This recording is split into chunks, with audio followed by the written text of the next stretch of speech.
지난 3일 강원도 강릉시의 한 고가도로. 갑자기 도로에서 섬광이 번쩍이더니 뭔가가 아래로 추락했습니다. 도로에서 떨어진 건 놀랍게도 트럭이었는데요.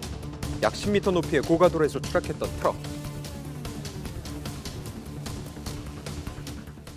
깜짝 놀랐죠.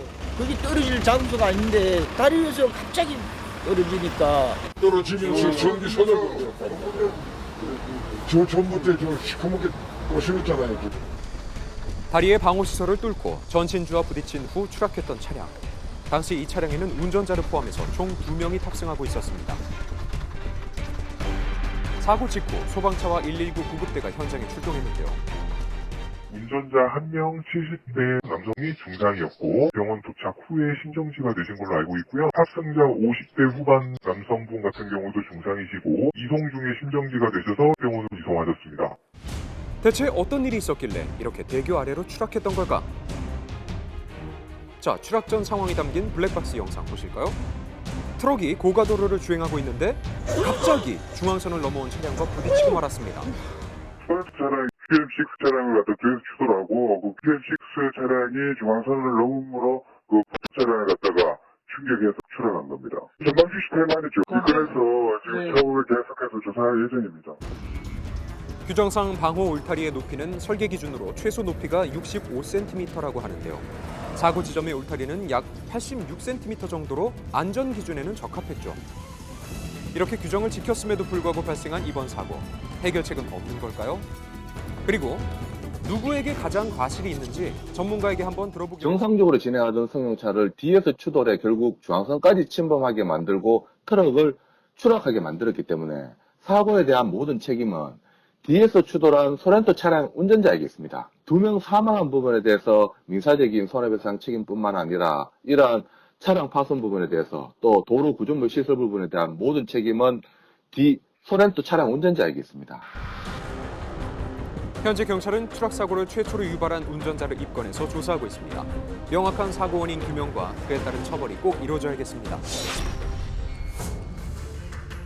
사건은 아파트 지하 2층 주차장에서 발생했죠. 주차된 한 차량에서 뭔가가 떨어졌는데요. 바로 불꽃이었습니다.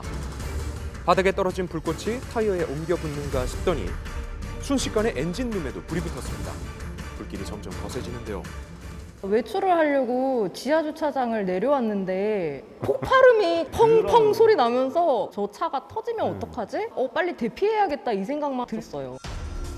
약 5분 만에 주차장 내부는 연기로 가득 찼고 얼마 안 가서 다른 차량에까지 불이 번질 기세였습니다. 여기 전기차 화재가 좀 많아가지고 여기도 불이 나서 타버리면은 큰일 나니까 사람들한테 알리는 생각밖에 나진 않았어요. 곧바로 아파트 입주민들이 모여있는 단체 채팅방에 화재 소식을 알렸고요. 때마침 관리사무소에 모여있던 다른 입주민들이 동시에 이 메시지를 확인했다고요. 메시지를 확인한 뒤 관리사무소로 박차고 나와 지하 주차장을 향해서 달려가는 주민들. 화염에 휩싸인 차량을 발견하자마자 망설임 없이 주차장에 비치됐던 소화기부터 꺼내들었습니다. 그리고 차량을 향해 달려가는데요. 벽에 이런 식으로 소화기들이 걸려있는 것들이 좀 있었어요. 저희가 이거를 발견을 하고 바로 뛰어가는 거예요. 제 기억으로 11통, 12총 정도 이 바닥에 있는 거를 봤었어요. 아무래도 화재가 일전에 있어서 피해를 많이 보셨잖아요. 그런 생각이 조금 들어서 이거는 미연에 방지하지 않으면 더 큰일이 나겠구나 싶어서 그래서 좀 움직였던 것 같습니다. 3명의 입주민들이 달려들어 불을 끄기 시작했고 약 20분 만에 화재를 진압할 수 있었다고요. 이후에도 불씨가 번진 곳은 없는지 꼼꼼히 확인하기 위해서 매캐한 연기 속을 뛰어다녔습니다. 아주 위험한 상황이었죠.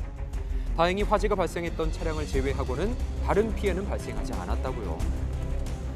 그런데 대체 왜 차량에 불이 붙었던 걸까요?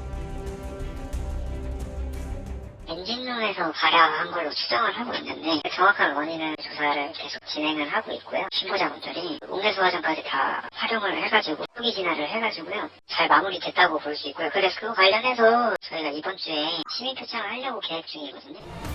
정확한 이유는 아직 밝혀지지 않았지만 입주민들 덕분에 큰 사고로 번지지 않은 것만큼은 확실하죠. 겁이 안 난다고 하면 그건 거짓말이죠, 사실. 되게 무서웠죠. 그때도 이제 그 시간이었는데도 좀 비어 있었던 상황이면서 저희가 하는 게 맞다고 생각을 했던 것 같아요. 다시 한번 이런 일이 생긴다 해도 저는 저번처럼 똑같이 뛰어들 것 같습니다. 빠른 판단력과 이웃을 위해 몸을 사리지 않은 그 용기가 빛을 발한 순간이었습니다. 새벽 3시가 넘은 시각, 아무도 없는 고요한 거리에 한 남성이 나타나더니 걸려있는 현수막을 제거하기 시작합니다. 다른 곳에 걸려있는 현수막까지 두 발로 짓밟아버리는 이 남성.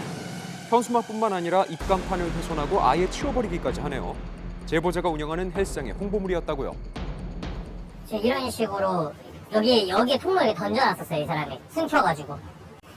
잘 안 빠지니까 막 발로 차고 하면서 다 휜 거예요, 이게. 훼손된 현수막과 입간판을 발견하고 곧바로 CCTV를 확인해봤습니다. 처음에는 그냥 취객이나 행인이 했을 줄 알았는데 확인을 해보니까 저희 맞은편에 있는 경쟁업체 대표가 하고 있더라고요. 인근에서 다른 헬스장을 운영 중인 대표라고 하는데요. 경쟁업체의 홍보물을 훼손한 것도 모자라 자신의 행동을 숨기기는커녕 마치 선전포고를 하듯 제보자한테 메시지를 보내왔다고요. 이틀 전에 요 앞에서 만났어요, 저랑. 홍보를 사유지 내에서 하고 있는 건데 꼴 보이시니까 갖다 버리라고 저한테 얘기를 하시더라고요. 되게 당황스러웠죠. 근데 저희가 처음이 아니라 주변에 센터가 생기면 항상 이런 식으로 영업방해를 해왔어요. 이 남성이 다른 업체의 현수막을 훼손한 게 이번이 처음은 아니었다고요. 저희는 그냥 순수하게 그냥 그쪽에 이제 오픈을 한 것 뿐이었는데, 약간 너무 가깝게 연다 가지고 장사 못하게 하고 겁을 이렇게 주더라고요. 2년 반 정도 하고 나가를 했죠. 싫은 거 아니면 너도 해 그럼. 열받아서 그러지. 너도 해 그럼. 대체 왜 이러는 건지 남성의 이야기를 들어봐야겠습니다. 대표님 되실까요? 저는 잘 내용은 모릅니다. 죄송합니다. 결국 제보자는 이 남성을 경찰에 신고했죠. 보소가 아예 정식적으로 들어간 상황인데 이거 해봤자 벌금밖에 안 나오는데 뭐 경찰에 신고까지 하냐. 좋게 끝내라. 단 한마디의 사과도 없이. 또 해코지를 하지 않을까 지금 되게 걱정이 돼요. 솔직히 말해서. 정말 남성의 행동은 벌금형에 그치게 되는 걸까요? 통상 재물손괴죄나 업무방해죄는 비교적 가벼운 100만 원 내외의 벌금형에 그치기 때문에 범행이 반복되는 경향이 있는데요. 이 범행이 반복되고 동종 전력이 있는 경우에는 집행유예 이상의 실형도 선고될 가능성도 있습니다.